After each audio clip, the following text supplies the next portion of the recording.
ناظرین السلام علیکم، آپ دیکھ رہے ہیں سیاسی ٹی وی۔ عالمی خبرنامے میں آپ سب کا استقبال ہے۔ میں محمد صدیق۔ سب سے پہلے سرخیوں پہ ایک نظر ڈالتے ہیں۔ امریکہ اور ایران کے درمیان معاہدے پر دستخط G7 اجلاس کے سائیڈ لائن پر متوقع۔ فرانس میں ہو رہا ہے 15 تا 17 جون اجلاس۔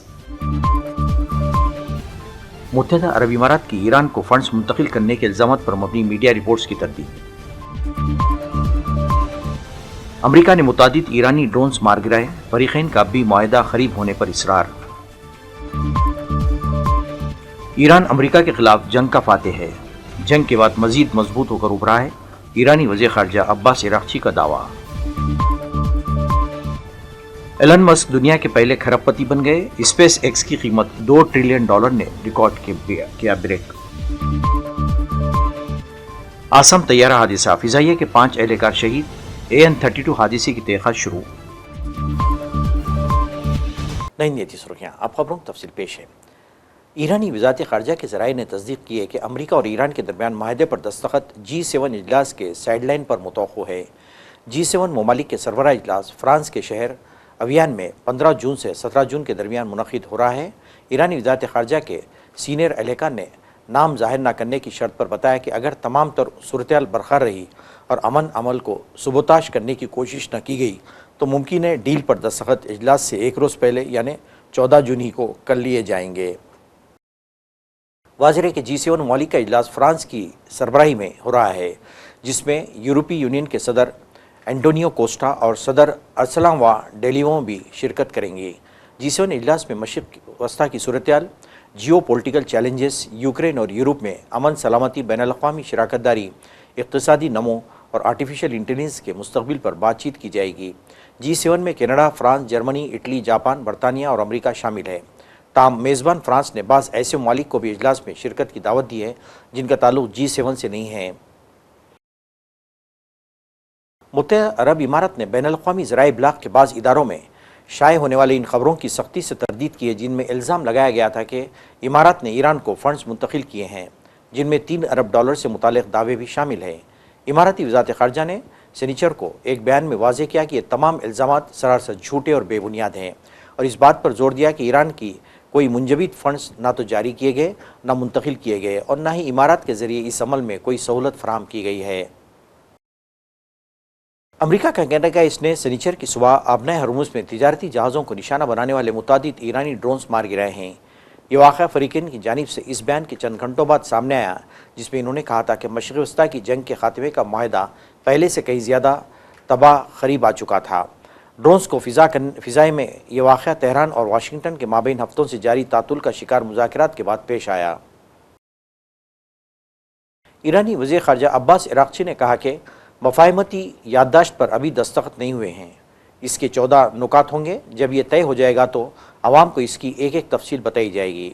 ایرانی وزیر خارجہ عباس عراقچی نے ایرانی میڈیا سے گفتگو کرتے ہوئے کہا کہ مفاہمتی یادداشت پر ابھی دستخط نہیں ہوئے ہیں، تبدیلی ممکن ہے، جوہری معاملات کے بعد مراحل میں زیر بحث آئیں گے۔ انہوں نے کہا کہ ایران کے ایٹمی معاملے کو ملتوی کر دیا گیا ہے، امریکہ کے ایٹمی مطالبات اس مرحلے پر ہمیں قابل قبول نہیں ہیں، ہم لبنان میں حزب اللہ کو کبھی اکیلا نہیں چھوڑیں گے، ہمارے معاہدے میں لبنان سمیت ہر محاذ پر جنگ کا خاتمہ شامل ہوگا۔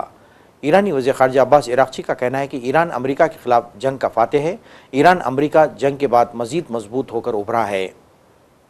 سختری هست و 60 روز مذاکره براش پیش بینی شده.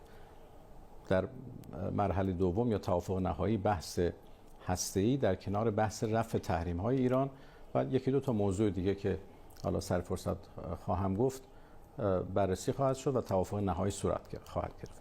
در توافق فعلی که اسمش هست یادداشت تفاهم و معروف هست به یادداشت تفاهم اسلام آباد یا اسم یادداشت تفاهم اسلام آباد روش گذاشته شده، خاتمه جنگ اعلام میشه در همه جبهه‌ها از جمله لبنان.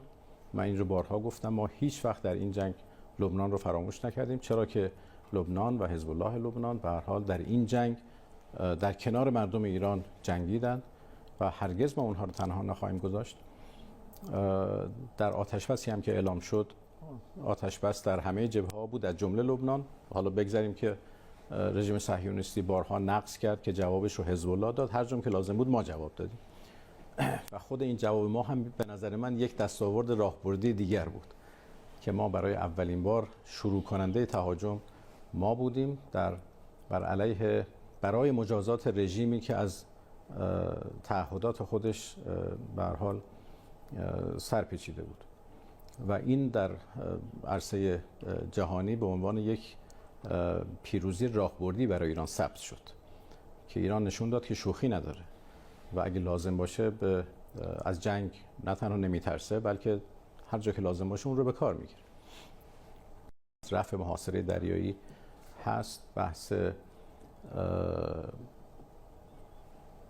دور بعدی مذاکره که شامل چه موضوعاتی خواهد بود، بحث هسته ایران، بحث رفع تحریم ها، موضوع بازسازی در قالب یک طرح بازسازی و توسعه اقتصادی اینجا مطرح شده که سازوکارهاش در طول مذاکرات بعدی به اصطلاح توافق خواهد شد و حالا مسائل دیگری که رخ خواهد. ایلن ماسک دنیا کے پہلے کھربپتی بن گئے ہیں جبکہ ان کی اسپیس ایکس راکٹ کمپنی کے حصے میں اسٹاک مارکیٹ میں اب تک کے سب سے بڑے ڈیبیو کے دوران اضافہ ہوا ہے. ٹیسلا اور اسپیس ایکس کے بانی نے آرام سے دنیا کے امیر ترین آدمی کے طور پر اپنی حیثیت کو مستحکم کیا ہے. ہندوستانی اے آئی کمپنی نے اوتار نامی روبوٹ کو تیار کیا ہے. میڈیا سے بات چیت میں اوتار کے منتظم نے تمام تفصیلات کو بیان کیا ہے. انہوں نے تمام ٹیکنالوجی کے بارے میں بھی بات چیت کی. ہم نے اس کو فوکس کر کے ایفیشنسی کا انوویشن کیا ہے جس میں ہم اب 27 ٹائمز چیپر ہیں. The best open source model جو کہ چائنا سے ہے، وین 2.2 علی بابا کے لیب سے ہے. اینڈ ہمیں لگتا ہے کہ اس ایفیشنسی کی وجہ سے کافی انڈینز جو پہلے ویڈیو نہیں یوز کر پا رہے تھے وہ یوز کر پائیں گے. سر دوسرے پروڈکٹ سے کتنا جو مارکیٹ میں بھی ہے، چاہے گوگل کا جیسے آپ نے نام لیا، علی بابا کا آپ نے نام لیا، اور جو پروڈکٹس ہیں اس سے کس طرح سے یہ الگ ہے؟ 27 گنا زیادہ ایفیشنسی ہے اور 27 گنا چیپر ہے. ہاں جی. اس کے علاوہ سر اگر آپ بتا. ہاں مطلب یہ جو سارے ویڈیو ماڈلز ہیں، چاہے گوگل کا ہو چاہے علی بابا کا ہو، ان کے نیچے ایک الگوریتم ہے جس کا نام ہے ڈیفیوژن. یہ کرتا یہ ہے کہ ڈی نوائزنگ کرتا ہے ملٹیپل سٹیپس میں اور 50 سٹیپ لیتا ہے نارملی. ابھی آپ کوئی بھی ماڈل دیکھو گے تو ڈیفالٹ وین 2.2 کا ڈیفالٹ 50 سٹیپ ہے اور وہ سارے سٹیپ ایک ہی ہیں، ریپیٹ ہوتے ہیں فل لیٹنٹ ویڈیو اسپیس پہ. ہم نے اس کو بہت آپٹیمائز کر دیا ہے فاؤنڈیشنل لیول پہ. تو جب ہمارا ماڈل واریا شروع کرتا ہے کام، وہ صرف 4 سٹیپ لیتا ہے. پہلے 2 سٹیپ فوکسڈ ہوتے اور چاروں سٹیپ الگ ہیں، وہ 50 سیم سٹیپ کا ریپیٹیشن نہیں ہے. یہ 4 سٹیپ ایسے کام کرتے ہیں کہ پہلا سٹیپ دوسرے سٹیپ کو مدد کیا، دوسرا سٹیپ نے تیسرے کو اور تیسرے نے چوتھے کو، اور اس دوران کوالٹی پرزرو ہو جاتا ہے. تو 50 سٹیپ سے جو آپ کو کوالٹی مل رہا تھا وہی کوالٹی آپ کو ان نئے 4 سٹیپ سے ملتا ہے. تو ہم کو اندر جانا پڑا فاؤنڈیشنل لیول پہ اور الگوریتم لیول پہ اس کو چینج کرنا پڑا، اور چینج کرتے ہی لک بھی ہے اس میں. تو at some level we were blessed. اس کو یوز کون کرے گا؟ یہ جو ریل بنا رہے ہیں وہ سب یوز کریں گے یا جو ہے کمپنیز جو ہیں یوز کریں گے اپنے پروڈکٹ کے لیے؟ جی مجھے لگتا ہے یہاں پہ بہت سارے لرننگ ایجوکیشن ایک بہت بڑا مادھیم ہوگا ہمارا. آپ ٹیچر سوچ لیجئے، اسٹوڈنٹ سوچ لیجئے. ویڈیو میں کافی ایویڈنس ہے کہ ویڈیو سے لوگوں کو زیادہ سمجھ میں آتا ہے. جیسے آپ ہیومن سینسری پرسیپشن دیکھیں تو ہمارے برینس کا 60% ویژول ہے سینسری پرسیپشن، 20% آڈیو ہے اور 20% باقی ہمارے سینسز، رائٹ. سو جب آپ ویڈیو چلاتے ہو تو یاد زیادہ رہتا ہے لوگوں کو، اور لرننگ بہت سارے ریسرچز پہ. آج ویڈیوز اس لیے نہیں یوز ہو رہا کیونکہ بنانا بہت مشکل ہے یا بہت ایکسپینسو ہے. آج ہم نے اسے سالو کیا ہے. تو ہم امید کرتے ہیں کہ ایجوکیشن ایک بہت بڑا ورٹیکل ہوگا ہمارے لیے، جہاں پہ کمیونیکیشن مور ایفیشینٹ ہوگا، آسان ہوگا اور مور افیکٹو ہوگا، اور لرننگ دیر فور امپروو ہوگا. آسام کے جورہاٹ ایئر فورس اسٹیشن پر پیش آنے والے N-32 طیارہ حادثے میں ہندوستانی فضائیہ کے 5 اہلکار شہید ہو گئے. فضائیہ نے جاری بیان میں اہلکاروں کی ہلاکت کی تصدیق کرتے ہوئے گہرے رنج و غم کا اظہار کیا ہے اور سوگوار خاندانوں سے تعزیت کی ہے.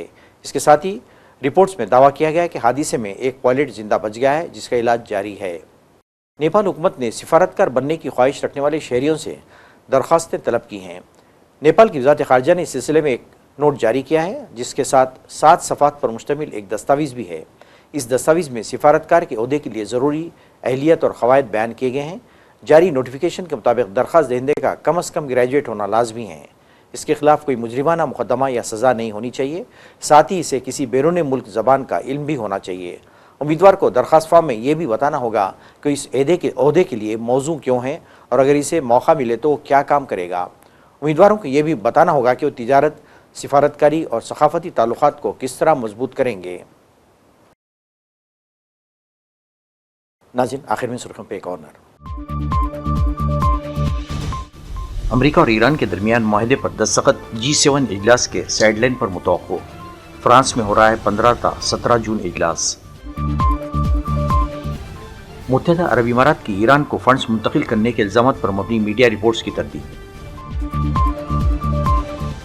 امریکہ نے متعدد ایرانی ڈرونز مار گرائے، فریقین کا اب بھی معاہدہ قریب ہونے پر اصرار۔